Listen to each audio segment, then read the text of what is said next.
ریحان طارق کی گرفتاری کی خبر سے حاضرین کو بلاتا تھا. کئی لوگ پلانٹڈ ہوتے تھے، بدتمیزی، بد تہذیبی اور غیر شائستگی سے گفتگو کرتا تھا. ان کو پیسہ چاہیے، منافع کمانا چاہیے، لیکن یہ صرف غیر ذمہ دارانہ گفتگو نہیں تھی، لالچ تھی، شہرت کی ہوس تھی. تو اس کی باتیں پاکستان جیسے معاشرے میں آگ لگا سکتی تھی. اس ملک میں خون خرابہ ہو سکتا تھا. گھٹیا اور غلیظ اور گندا انسان ہے.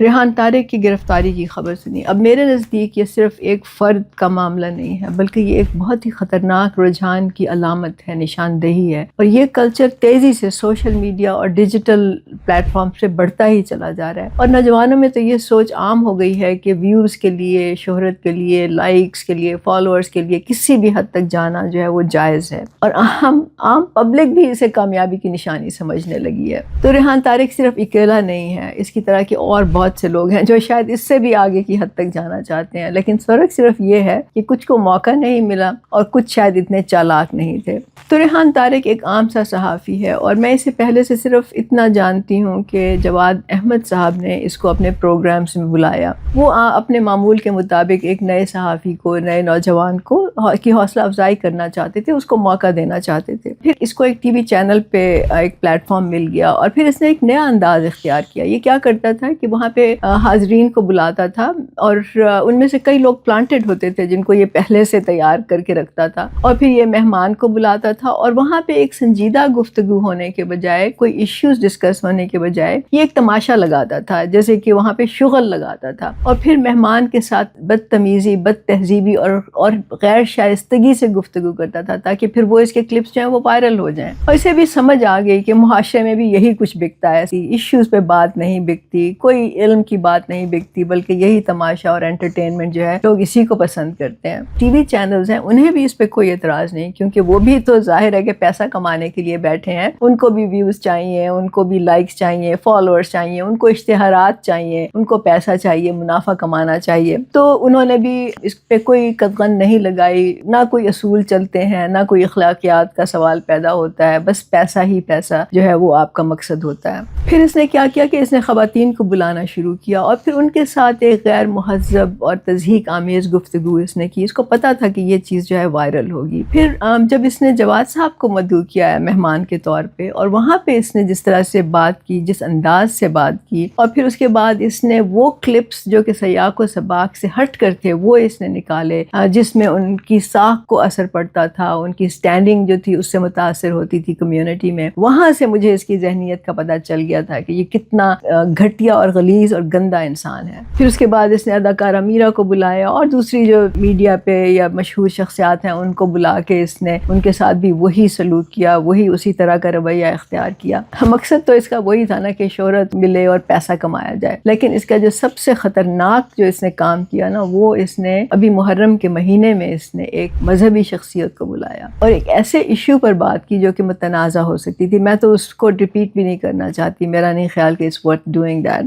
لیکن یہ صرف غیر ذمہ دارانہ گفتگو نہیں تھی، لالچ تھی، شہرت کی ہوس تھی. تو اس کی باتیں پاکستان جیسے معاشرے میں جو اس نے وہاں پہ کی، یہ تو آگ لگا سکتی. اس ملک میں خون خرابہ ہو سکتا تھا، قتل و غارت ہو سکتا تھا. لیکن یہ اس حد تک جانے کے لیے تیار تھا پیسہ کمانے کے لیے. اس کو سمجھ آ گئی تو یہ ملک سے فرار ہو گیا اور انگلینڈ چلا گیا. اچھا، وہاں سے اس نے ایک معافی نامہ بھی جاری کیا. میرا خیال ہے اس کو کچھ عقل آئی یا ہوش آیا. اب سے لگ بھگ 36 گھنٹے پہلے ہمارے اسی پلیٹ فارم پہ ایک شیعہ اسکالر علامہ جواد نقوی صاحب کے ساتھ ایک پوڈ کاسٹ نشر ہوئی. اس پوڈ کاسٹ کا ایک حصہ ایسا تھا جس سے ہمارے مسلمان بھائیوں کی دل آزاری ہوئی. ایسی گفتگو یا ایسی نشست اس سبجیکٹ کے اوپر نہیں ہونی چاہیے تھی، اور میں سمجھتا ہوں کہ وہ ایسا کہنے میں حق بجانب ہے. اور پھر اس کے بعد یہ پاکستان آ گیا. اب پاکستان آتے ہی اس کو گرفتار کر لیا گیا. اب سوال یہ پیدا ہوتا ہے کیا اس کو معافی ملنی چاہیے؟ اگر تو یہ صرف ایک شخص کی وقتی غلطی ہوتی، ایک نادانی ہوتی، ناسمجھی میں انسان کوئی کام کر دیتا ہے، لیکن ایسا نہیں ہے. اس نے جان بوجھ کر پیسے اور شہرت کے لیے اس طرح کے ایشوز جو ہیں پہلے بھی اٹھائے،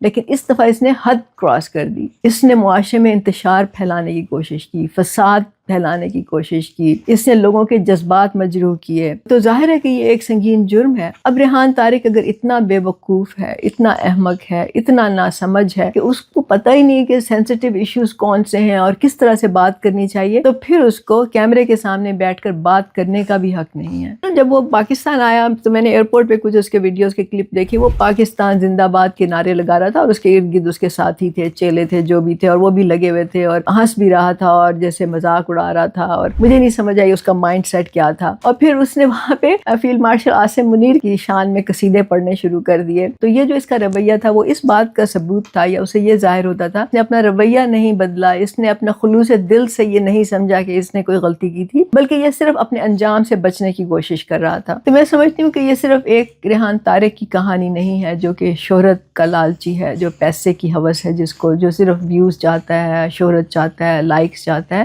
بلکہ یہ سرمایہ داری نظام کی پیداوار ہے جہاں اصولوں سے زیادہ اہم پیسہ ہوتا ہے۔ اصل میں میرا موضوع یہ بیماری ہے جس میں کہ پورا معاشرہ مبتلا ہوتا چلا جا رہا ہے، اور یہ سرمایہ داری نظام کی پیدا کردہ ہے، اور اس میں خاص کر نوجوان اور جو میڈیا ہے آپ کا وہ متاثر ہے۔ اور یہ بیماری ہے کیا؟ یہ بیماری ایک اخلاقی دیوالیہ پن ہے جو سرمایہ داری نظام کی دین ہے، جس میں انسان پیسے کے لیے اپنا ضمیر، اپنے اصول، اپنی اخلاقیات، اپنا مذہب تک بیچنے کو تیار ہو جاتا ہے۔ لوگوں کو نقصان پہنچانا، نفرت پیدا کرنا، تقسیم کرنا، انتشار کرنا، فساد کرنا، سب چیز جائز ہوتی ہے ایز لانگ ایز کہ آپ کو پیسہ مل رہا ہو، بلکہ اس حد تک بھی آپ جا سکتے ہیں کہ آپ اپنے ملک کے ہی مفادات کو داؤ پہ لگا دیں۔ میں آزادی رائے کی حامی ہوں۔ ایک والٹیئر ایک فلاسفر تھے، انہوں نے کہا تھا I may disapprove of what you say but I will go till death to defend your right to say it۔ یعنی کہ میں آپ کی بات سے اختلاف کر سکتا ہوں لیکن میں آپ کو وہ بات کہنے کا حق دینے کے لیے آخری حد تک جا سکتا ہوں۔ لیکن آزادی رائے بھی مطلق نہیں ہوتی۔ جب آپ کی آزادی رائے دوسروں کے لیے خطرہ بن جائے، دوسروں کی عزت کے لیے خطرہ بن جائے، ان کی جان کے لیے خطرہ بن جائے، جب وہ معاشرے کے لیے خطرہ بن جائے، تو پھر اس وقت یہ ضروری ہوتا ہے کہ ریاست اور قانون جو ہیں وہ حرکت میں آئیں اور اپنا رول ادا کریں، کیونکہ آزادی اور ذمہ داری ساتھ ساتھ چلتی ہے۔ تو اگر آج اس پر چیک اور بیلنس نہ لگائے گئے تو ہزاروں ریحان طارق اور پیدا ہو سکتے ہیں۔ تو میرا یہ ویلاگ کرنے کا اصل مقصد ریحان طارق کو ٹارگٹ کرنا نہیں صرف، بلکہ یہ ہے کہ ہمیں اس نظام کو سمجھنا ہے۔ یہ نظام جس میں پیسہ ہی سب کچھ بن چکا ہے، زندگی کا مقصد ہی یہ بن گیا ہے۔ اور یہ جو بیماری ہے نا، یہ صرف یوٹیوبرز تک محدود نہیں ہے، پورا سوشل میڈیا اس کی لپیٹ میں ہے، بلکہ یہ سیاست میں ہے، بلکہ یہ کاروبار میں ہے، تعلیم اور صحت کے شعبے جو ہیں وہ اس سے متاثر ہیں، بلکہ زندگی کے ہر